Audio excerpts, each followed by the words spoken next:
Yes, people then, welcome back to Rasenal TV. We are outside the beautiful Wembley Stadium to do the predicted 11 for Arsenal versus Manchester City in the Carabao Cup final this Sunday, taking off at 4:30. I was going to do a most wanted 11 as well, but I think for this video, I'm just going to focus on the predicted 11 this time out. So before we get into that, make sure you like, comment, and subscribe to the channel. It's going to be a big one this Sunday. Also, I haven't said we are doing a watch along for that game this Sunday, so make sure you're locked in as well. Watch out for all the details indeed. Now, predicted 11.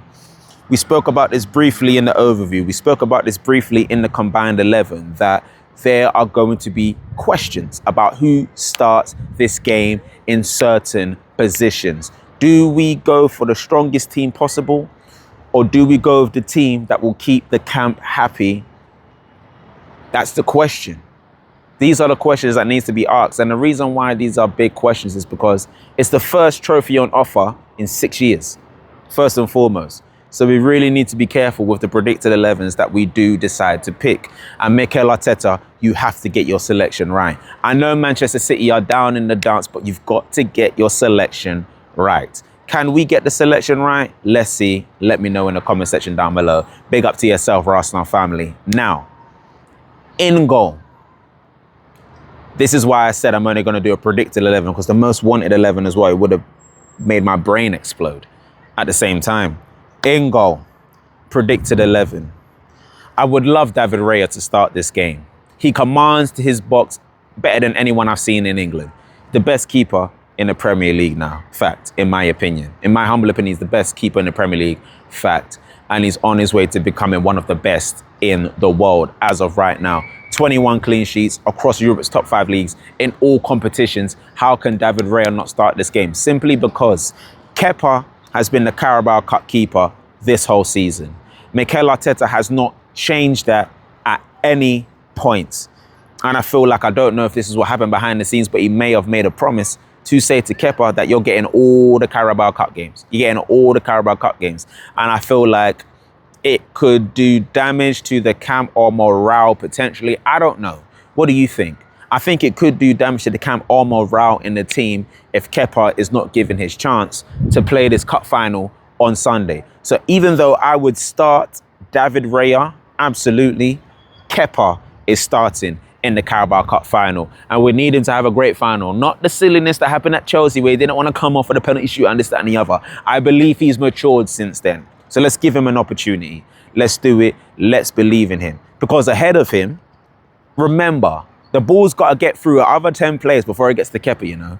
Remember that. And he's been decent for what he's been doing this season.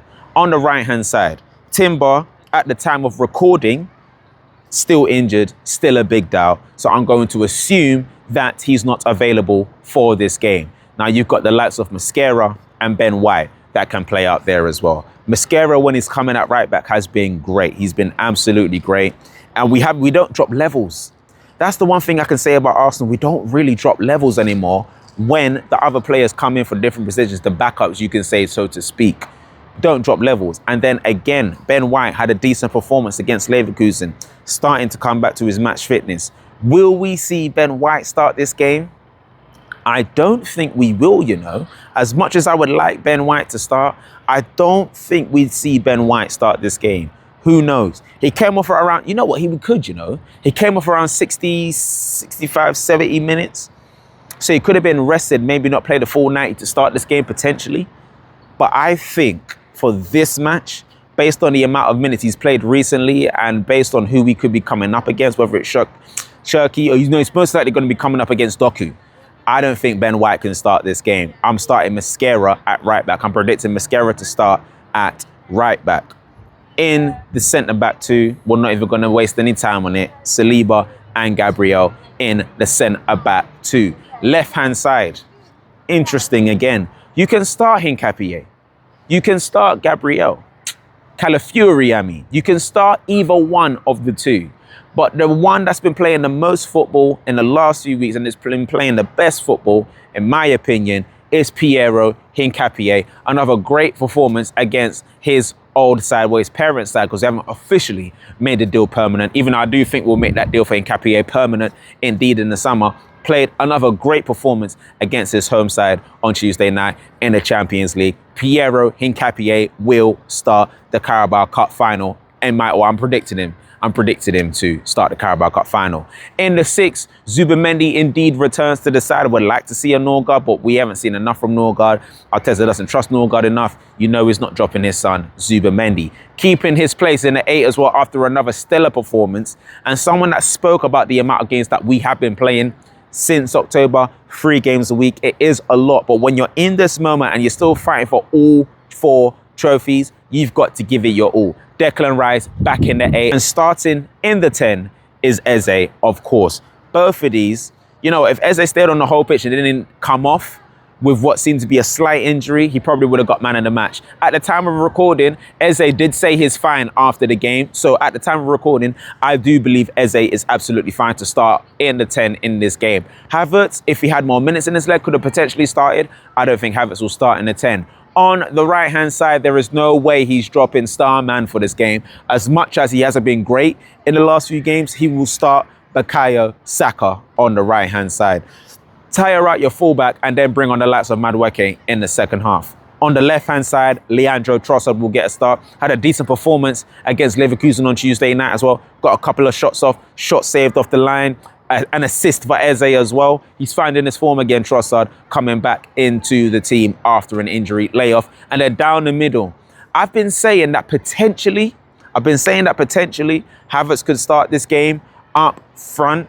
I'm saying he could start this game, but I think down the middle, it will be Victor Gyökeres to start up front for the Arsenal. And that's a predicted 11 team. So let me take you through that one more time. Raya in goal, with Mosquera, Saliba, Gabriel and Hincapie as your back 4. Rice in the 8, Zubimendi in the 6, Eze in the 10, with Saka on the right, Trossard on the left, and Victor Gyökeres down the middle. Let me know your thoughts and feelings on that on the predicted 11. We're only a few days away. I'm more than excited, people then. Make sure you like, comment and subscribe to Rasenal TV. I've been your host, Dini. Peace.